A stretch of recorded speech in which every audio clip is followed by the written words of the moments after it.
اور کچھ ایسے لوگ ہوتے ہیں کہ جن پر اللہ کو پیار آ جاتا ہے، ان کی اپنی طلب نہیں ہوتی تو اللہ ان کو اپنی طرف کھینچ لیتے ہیں، لیکن جب اللہ ان کو اپنی طرف کھینچتے ہیں اور ان کو محبت نصیب ہو جاتی ہے، معرفت نصیب ہو جاتی ہے، تو پھر وہ مجاہدہ بھی کرتے ہیں، تو ان کو مجذوب سالک کہتے ہیں کہ سفر کا پہلا حصہ جذب والا تھا اور سفر کا دوسرا حصہ سلوک والا ہوا۔ اب یہ مختلف بندوں پہ منحصر ہے کون سالک مجذوب ہے اور کون مجذوب سالک ہے۔ صحابہ کرام میں بھی یہ مثالیں ملتی ہیں، چنانچہ سیدنا عمر ابن خطاب رضی اللہ تعالیٰ عنہ مجذوب سالک تھے، ان کو اللہ نے اپنی طرف کھینچا، ان کی اپنی طلب نہیں تھی، وہ تو اپنے گھر سے ننگی تلوار لے کے نکلے تھے کہ نبی علیہ السلام کو شہید کر دیں۔ راستے میں ایک صحابی سے ملاقات ہو گئی، سعید رضی اللہ تعالیٰ عنہ سے، انہوں نے پوچھا بھی تلوار لے کے کہاں جا رہے ہو؟ کہنے لگے کہ میں آج تمہارے نبی علیہ السلام کا کام تمام کرنے جا رہا ہوں۔ انہوں نے کہا ان کی بات تو بعد میں کرنا، تو اپنی بہن کا معاملہ تو دیکھ، تیرے بہن اور بہنوئی تو مسلمان ہو چکے۔ یہ سن کے عمر لیانوں کو بہت غصہ آیا، یہ کیسے ہو سکتا ہے کہ میرے خاندان کے لوگ ہوں اور میری اجازت کے بغیر یہ اسلام قبول کر لیں؟ چنانچہ وہیں سے بہن کے گھر پہنچ گئے، دروازے کے قریب ہوئے تو سنا وہ اندر کچھ پڑھ رہے تھے، آواز آ رہی تھی، دروازہ کھٹکھٹایا، بہن نے پہچان لیا کہ عمر لیانوں نے دروازہ کھٹکھٹایا ہے، تو اس نے وہ جو کتاب پڑھ رہی تھی یا لکھا ہوا جو کچھ تھا اس کو چھپا دیا اور ہسبینڈ کو بھی چھپا دیا، اور دروازہ کھول کے بھائی کو اندر بلایا۔ عمر لیانوں نے پوچھا کہ میں نے سنا ہے کہ تم لوگ مسلمان ہو گئے ہو۔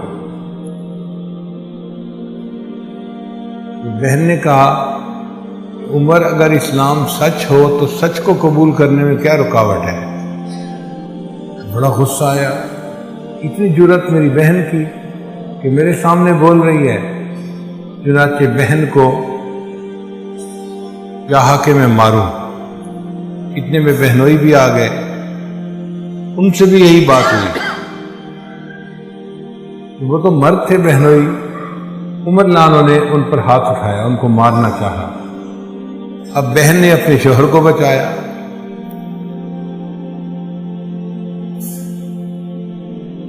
تو عمر لیانوں بڑے غصے میں تھے، تاہم بہن کے اوپر اثر نہیں ہوا، جیسے یہ سمجھتے تھے نا کہ بہن مرعوب ہو جائے گی اور خاموش ہو جائے گی، وہ خاموش نہیں ہوئی، وہ اپنی بات پہ جمی رہی، ڈٹی رہی۔ تو جب عمر لیانوں نے اپنے بہنوئی کو مارنا شروع کیا، اس وقت بہن نے جواب دیا، عمر جس ماں کا دودھ آپ نے پیا ہے، ماں کا دودھ میں نے بھی پیا، تو اگر اپنے دین پہ پکا ہے تو ہم نے جس دین کو قبول کیا ہے ہم بھی اس دین کے اوپر پکے ہیں، تو ہمارے جسم سے جان تو نکال سکتا ہے، ہمارے دلوں سے ایمان کو نہیں نکال سکتا۔ بہن کی بات نشتر بن کر ان کے دل کے اوپر پڑی، ٹھنڈے ہو گئے۔ پوچھا اچھا یہ بتاؤ تم پڑھ کیا رہے تھے؟ کہا تھا عمر ہم آپ کو سنائیں تو صحیح، لیکن آپ تو بہت ہی دشمن ہیں اسلام کے، نہیں میں سننا چاہتا ہوں۔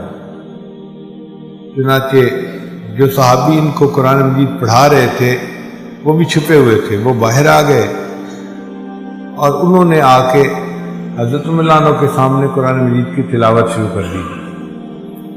طٰہٰ ما انزلنا علیک القرآن لتشقیٰ الا تذکرۃ لمن یخشیٰ،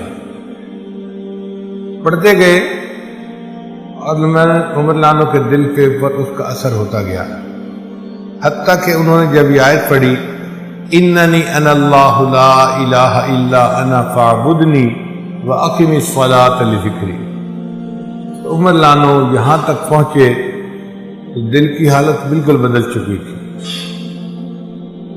کہنے لگے اچھا تم مجھے اپنے پیغمبر اسلام کے پاس لے جاؤ، میں ان سے جا کے بھی یہی بات پوچھنا چاہتا ہوں۔ ان کا عمر مبارک ہو۔ میں نے نبی علیہ السلام کو دیکھا، دعا فرما رہے تھے، اللہ عمر الخطاب کو ہدایت عطا فرما۔ مجھے لگتا ہے کہ میرے محبوب کی دعا قبول ہو گئی اور تمہارے دل میں اب ان سے ملاقات کی شوق پیدا ہوا۔ چنانچہ عمر لانو ان کے ساتھ دار ارقم آئے۔ وہاں پر نبی علیہ السلام کنڈی لگا کر صحابہ کو تعلیم دے رہے تھے۔ حضرت حمزہ لانو بھی وہاں موجود تھے۔ دروازہ کھٹکھٹایا گیا تو صحابہ نے دروازے کی جو تھوڑی سی یعنی جگہ تھی کھلی، اس میں سے دیکھا کہ عمر لانو کھڑے ہیں اور ہاتھ میں ننگی تلوار ہے۔ وہ تو گھبرا گئے، کیونکہ عمر لانو بہت طاقت والے تھے اور ان کا اس طرح ننگی تلوار لے کے کھڑا ہونا خطرے کی علامت تھی۔ انہوں نے آ کے نبی علیہ السلام کو بتایا کہ اللہ کے وسلم، یہ تو عمر الخطاب کھڑا ہے اور ننگی تلوار لے کے آیا ہے۔ پریشانی کی بات تو تھی صحیح، لیکن سیدنا امیر حمزہ رضی اللہ تعالیٰ عنہ وہاں بیٹھے تھے۔ انہوں نے کہا کہ کوئی بات نہیں، تم دروازہ کھول دو، اگر اچھی نیت سے آیا ہے تو اللہ اس کو ہدایت دے گا، اور اگر یہ بری نیت سے آیا ہے تو میں اسی کی تلوار سے اس کا گلا کاٹ دوں گا۔ وہ بھی اسد اللہ تھے، اللہ کے شیر تھے۔ چنانچہ دروازہ کھولا گیا تو عمر لانو کی تو حالت ہی بدلی ہوئی تھی۔ نبی علیہ السلام کی خدمت میں آ کر بیٹھے۔ محبوب صلی اللہ علیہ وسلم نے ان کے سامنے قرآن کی چند آیتیں پڑھیں تو عمر لانو نے کہا کہ اچھا، مجھے بھی کلمہ پڑھا کے مسلمان بنا دیجیے۔ اب دیکھیں، چلے تھے نبی علیہ السلام کو شہید کرنے کی نیت سے، اور آج قدموں میں غلام بن کر آ بیٹھے، اسلام قبول کر لیا۔ تھوڑی دیر کے بعد نماز کا وقت ہو گیا تو صحابہ کرام کفار سے چھپ کے نمازیں پڑھتے تھے کہ یہ تکلیف نہ پہنچائیں۔ تو عمر رضی اللہ تعالیٰ عنہ کہنے لگے، اے اللہ کے حبیب صلی اللہ علیہ وسلم، اب تک تو آپ نے چھپ کے نمازیں پڑھی، اب تو عمر بھی مسلمان ہو گیا، اب ہم جا کے حرم میں نمازیں پڑھتے ہیں۔ چنانچہ عمر لانو بھی ساتھ چلے، نبی علیہ السلام کے ساتھ باقی صحابہ بھی تھے، اور حرم شریف گئے، اور اب مسلمانوں نے کافروں کے سامنے علل اعلان نماز پڑھنی شروع کر دی۔